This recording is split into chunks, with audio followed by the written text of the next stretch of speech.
Dans cette troisième et dernière partie, nous allons faire la jonction entre ce qui se passe au Mali et au Niger, ce qui s'est passé au Mali, à Moscou, à Moscou, plus ce que nous avons dit auparavant au début sur la manipulation de l'hymne national et l'accord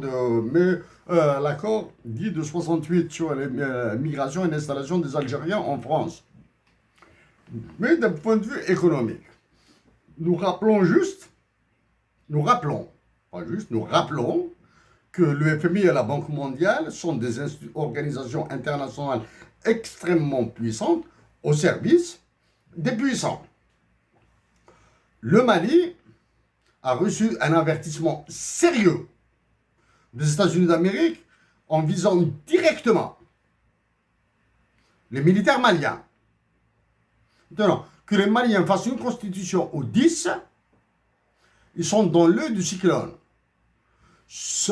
L'intérêt des États-Unis d'Amérique pour toute l'Afrique vise la Chine et la Russie. Hein?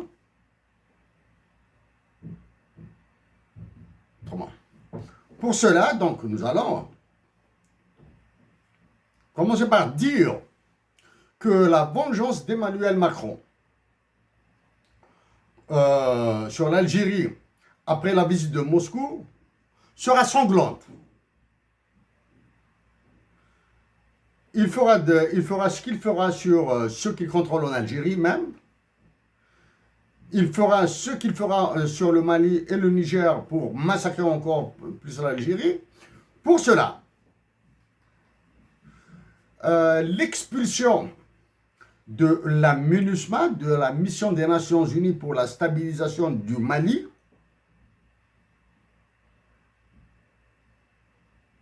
est l'œuvre en sous-main d'Emmanuel Macron et de service, qui ont allumé certains Maliens, qui ont commencé à demander le départ de la MINUSMA il y a longtemps. Donc, pour éviter de savoir à dos une partie de la population malienne conduite par des musulmans,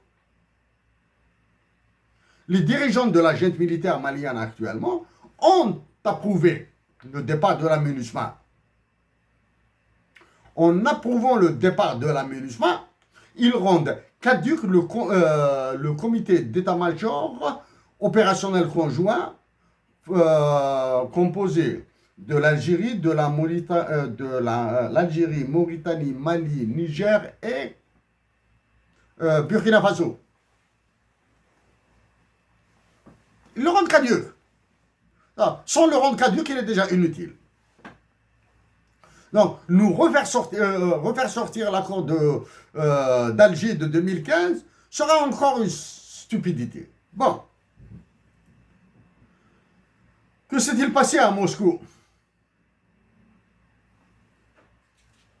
Il est hors de propos, il sera hors de notre propos de broder. C'est-à-dire de penser que cette visite serait une compensation de l'annulation de la visite prévue en France, etc., etc. Mais ce que nous disons, que c'est tout le processus des visites à l'étranger de celui qui occupe le Moradia est une opération qui n'a ni tête ni queue. Prévoir une visite, l'annuler, prévoir une visite, la reporter, prévoir une visite et annuler la visite de Moscou, c'est débile. Après l'annulation de la visite prévue à Paris, remise en selle de la visite de Moscou, toute cette ralota sera payée par les Algériens. C'est pour cette raison qu'il faudra demeurer concentré, pacifique, solidaire. Donc nous allons éviter broderie, pourquoi la diplomatie algérienne s'est tuée, pourquoi la diplomatie russe s'est tuée, pourquoi il n'y a pas eu de rencontre entre les deux diplomaties, tout ça. Nous lisons et nous traduisons. I would like that. It's a big project, he said when asked by Russian President Vladimir Putin whether Arab countries are still discussing the idea of creating such a currency. Interrogé par le président de la Fédération de Russie, Vladimir Poutine, si les États arabes continuent à discuter de l'idée de la création d'une monnaie commune, il a répondu, je souhaiterais que cela se fasse. C'est un grand projet. I would like that. It's a big project. Alors, nous rentrons dans un domaine un peu complexe, légèrement complexe, que nous allons aborder avec des mots simples.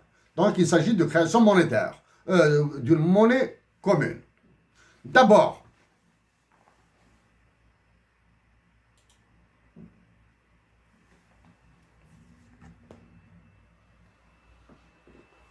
en 2015, Chérif Aïssa, conférence Impact économique de Damazir, droits de l'homme et développement durable, à partir de la minute 51-32, je vous laisse écouter. Ce n'est pas long.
Donc, sur la question monétaire, nous avons travaillé sur la conception d'une monnaie ancrée sur l'air et la terre qui sera utilisée par tous les pays d'Afrique du Nord, y compris l'Algérie, y compris la Tunisie, le Maroc, etc.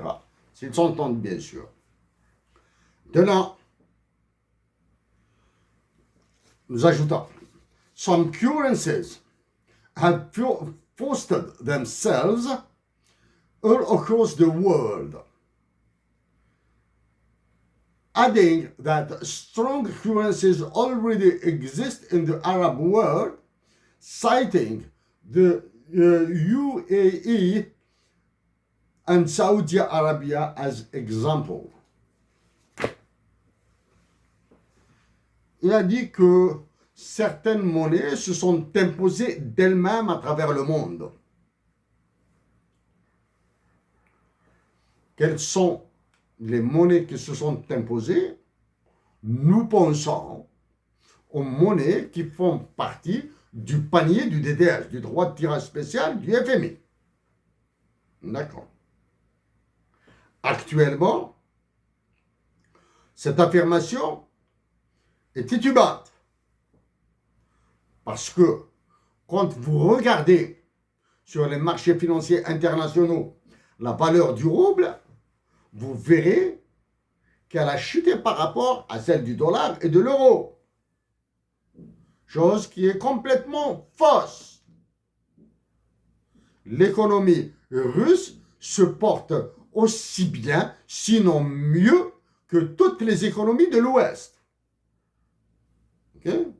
Donc, c'est là, maintenant, vous avez une preuve additionnelle que la connerie économique, la théorie des équilibres de marché ne fonctionne pas. Le fonctionnement efficace et efficient des marchés est loin d'être vérifié. Bref, en citant l'Arabie Saoudite et les Émirats Arabes Unis qui ont des monnaies fortes. Est-ce que ces monnaies sont aussi fortes que le dinar, moins fortes, ou plus faibles que le dinar?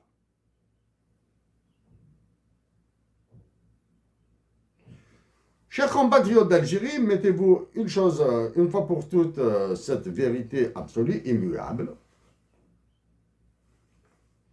dans vos esprits. Depuis l'assassinat de Mossadegh en Iran,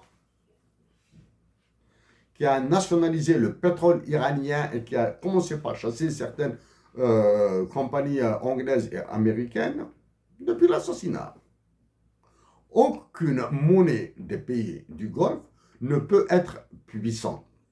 Aucune monnaie des pays du Golfe Persique n'est sûre. Okay? Donc, ça, c'est un premier élément. Ça, c'est ce qui s'est passé à Moscou. Hein? C'est passé à Moscou. Question simple. Est-ce que souhaiter la création d'une monnaie unique arabe est possible? Dans le monde de la connerie économique, tout le monde, toutes les personnes peuvent dire ce qu'elles veulent. Il suffit d'argumenter. Maintenant, nous vous avons montré ce que nous avons montré le 15 avril 2014. Depuis que nous avons abordé le problème de monnaie unique, de la valeur de la monnaie, que nous avons débranché du pétrole, des énergies fossiles, nous l'avons branché sur l'air et la terre. Des questions simples. Maintenant, sur la monnaie, nous en avons dit des tas et des tas. Est-ce que les Algériens ont confiance dans le dinar? C'est la première question qu'on pose sur une monnaie. Est-ce que les Algériens ont confiance dans le dinar? Si oui, ils peuvent passer à une étape supérieure. Sinon, ils doivent freiner et revoir leur monnaie jusqu'à ce qu'ils aient confiance dans leur monnaie. Ça, c'est la première. Deux, selon David Ricardo, nous sommes un ricardiste de l'économie. La monnaie n'a pas de valeur intrinsèque. L'or a une valeur intrinsèque. Vous montrez une pièce d'or, un lingot d'or, un morceau d'or, une chaîne en or, une gourmette en or, etc., etc. Immédiatement, des personnes ne lui donneront une valeur monétaire. Ça, c'est un élément. Deuxième élément. Dans l'histoire d'économie politique de la Hollande, deux éléments. La Hollande est célèbre par le nom de Dutch Disease, c'est-à-dire quand elle a commencé à exploiter son pétrole, elle s'est rendue compte qu'elle allait vers un rabbin. Elle a arrêté. Qu'est-ce qui s'est passé en Hollande? Avant les crises du dollar, des subprimes, etc., il y a 3 siècles de cela. 3 siècles et demi environ. Il y a l'une des premières bulles de spéculation financière. Les tulipes.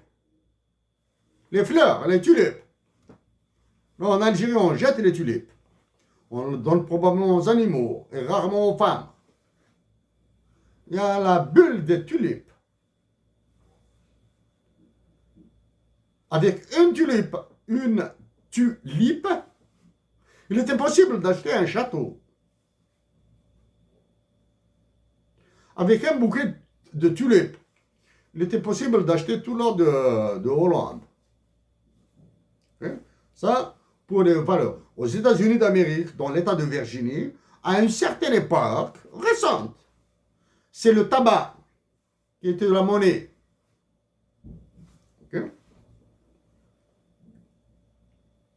Depuis belle lurette que nous disons qu'il faudra surévaluer le dinar, le mettre au même niveau que le dinar tunisien ou le dirham marocain. Une fois cette parité parfaite du dinar avec l'une des monnaies des voisins faite, nous ferons avec l'autre. Une négociation à 3 serait meilleure. Et dans la dernière intervention, nous avons parlé de la vie du dinar par rapport au franc français, quand la Banque centrale a été créée en 1964. Okay? Il a passé par une parité parfaite, un dinar, un franc. Ensuite, il est passé à un dinar pour un franc 20. Le dinar était plus cher que le franc français. Ensuite, c'est l'inverse. Avec les histoires de nationalisation. Bon. L'histoire de nationalisation et balance des paiements. L'un dans l'autre. Maintenant, que s'est-il passé?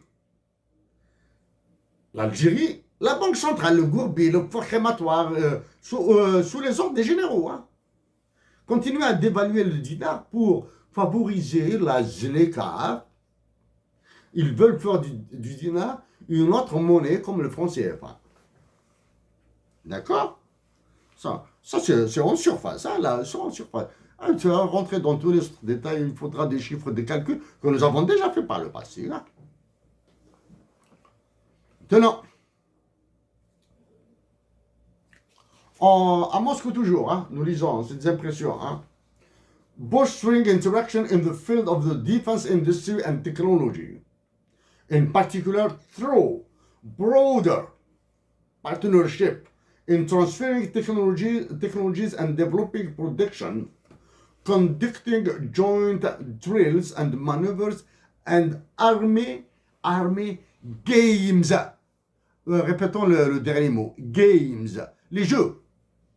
Army games. Les jeux de la guerre. Donc ça, maintenant, cette phrase demande à être un peu développée et découpée en morceaux pour qu'elle soit plus simple à comprendre par nos compatriotes d'Algérie. bolstering interaction in the field of defense industry and technologies, in particular through broader partnership in transferring technologies. Vantant l'interaction dans le domaine de la défense, de l'industrie militaire et des technologies, et en particulier à travers un large partenariat. Large partenariat. Ça me fait penser au partenariat public-privé, hein? PPP, hein? In transferring technologies and developing production. Transferring technologies, s'agit-il du transfert de la technologie nucléaire dont nous avons parlé? C'est dans ce cas-là, chapeau, à condition que la Russie accepte de nous faire le transfert de la technologie nucléaire. Et à condition que la France, que les États-Unis et l'Angleterre acceptent que l'Algérie se dote d'une industrie nucléaire, de la technologie nucléaire. Ah oui, c'est là. Tout est clair maintenant, sauf que ça devient plus compliqué. Conducting joint drills, en conduisant des exercices conjoints et des manœuvres militaires et les jeux de la guerre, c'est-à-dire simuler des jeux de la guerre. C'est-à-dire là, maintenant, la Russie et l'Algérie sont d'accord sur un fait, qu'une guerre est possible en Algérie. Pour cela, l'Algérie doit se préparer. Avec qui? Avec la Russie. Et comme nous l'avons dit auparavant avec la ceinture Obori, avec Obori, l'initiative Obori, One Belt, One Road Initiative, donc la guerre en Afrique va s'installer. Un élément additionnel maintenant. Et c'est là où ça montre le caractère triste de la diplomatie algérienne et de son État.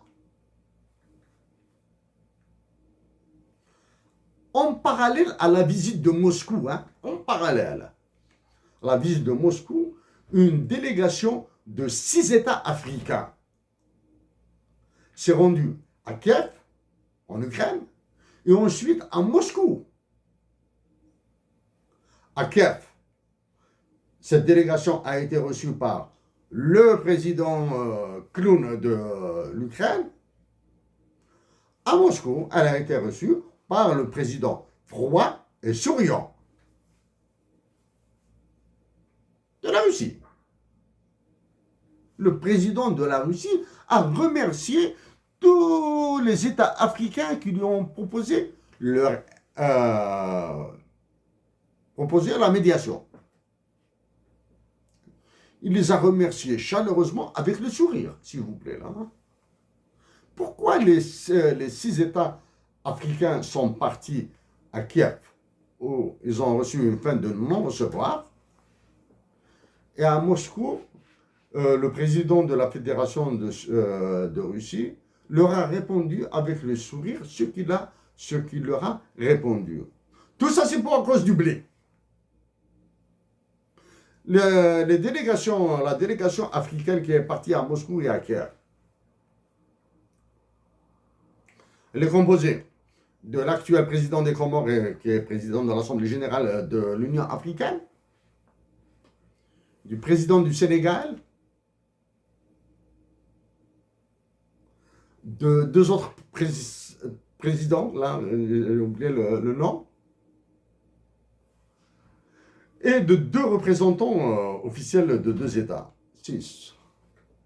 Le Sénégal est dans une violence politique terrible en prévision de l'élection.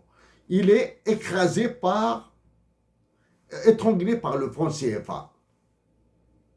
Nous ignorons en off ce qui a été dit au président du Sénégal sur la monnaie. Voilà. Les Russes lui ont peut-être dit à quand allez-vous abandonner le franc CFA et sortir de la tutelle de la France? Parce que entre ce que nous voyons à la télévision Et ce qui se dit derrière les portes, derrière les rideaux, c'est autre chose, là. Hein. Qu'est-ce qui a empêché l'État algérien de se joindre aux autres États africains pour faire une seule délégation à Moscou et à Kiev? Est-il possible de faire des propositions à Kiev et à Moscou sans informer Paris, Washington et Londres?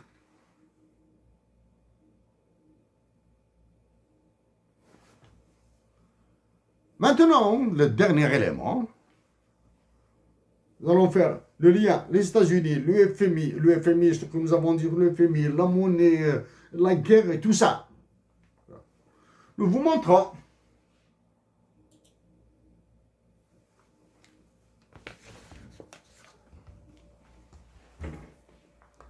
Anthony Blinken, à qui nous avons envoyé une lettre, etc. C'est une intervention qui dure Tunisie et FMI. Ce qu'a dit le secrétaire d'État américain, Anthony Blinken.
Donc ici, l'aspect plus important les mots les plus importants d'Anthony Blinken, à Tunis, ça fait une semaine, hein, il était en Tunisie au même moment que la présidente du Parlement européen et de la premier ministre italien, la femme, premier ministre italien. Il a dit à la fin, vous pouvez écouter, hein, la Tunisie est souveraine dans ses décisions, la Tunisie doit coopérer, elle est souveraine dans ses décisions, elle doit coopérer avec le FMI, etc. Tout un mélange comme ça de genre d'Anthony Blinken. Ça, c'est la politique. Mais à la fin, il a dit que the interests of the United States are at stake. Que les intérêts des États-Unis d'Amérique sont en jeu. Imaginez maintenant, ça c'est Anthony Blinken qui parle du FMI. Pourquoi il parle du FMI, Anthony Blinken? Parce que les États-Unis d'Amérique détiennent le vote bloquant au FMI. C'est-à-dire, si les États-Unis d'Amérique disent oui, ce sera oui. Si les Américains disent non, c'est non. Même si tous les autres membres de l'Assemblée générale du FMI, l'Assemblée des gouverneurs, là, acceptent, si les États-Unis d'Amérique disent non, c'est non. Donc, imaginez l'Algérie dans tout ça maintenant.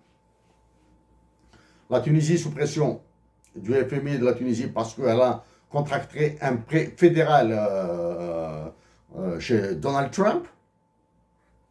Hein? La Tunisie qui a un déséquilibre avec de la valeur de la monnaie avec l'Algérie. d'Algérie qui vit une déferlante migratoire. Économiquement, elle a un coût. La Tunisie qui est à côté, comme l'Algérie, qui est voisine d'un pays en guerre, la Libye. Donc, imaginez tout ça maintenant, mélangez tout ça, ça donne ce que ça va donner. C'est pour cette raison, chers compatriotes d'Algérie, la paix, la solidarité, l'intelligence dans la réaction, calme, calme, etc. Même s'il est très, très, très difficile de réagir en Algérie même. Aujourd'hui, nous avons évité de reposer les relations entre l'Algérie et Israël.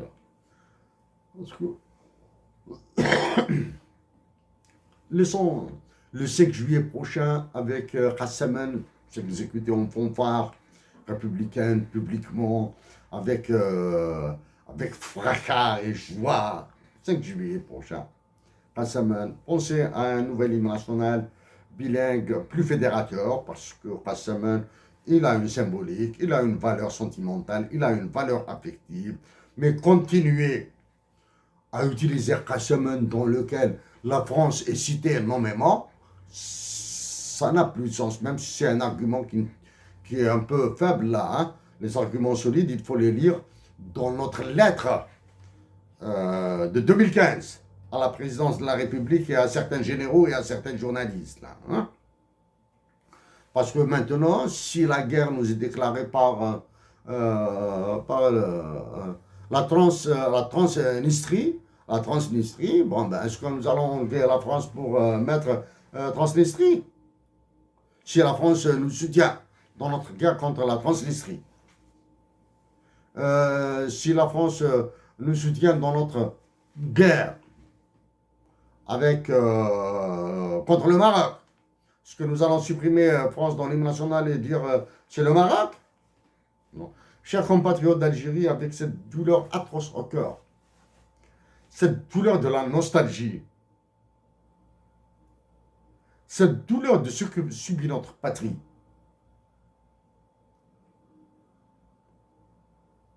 nous vous disons merci et au plaisir.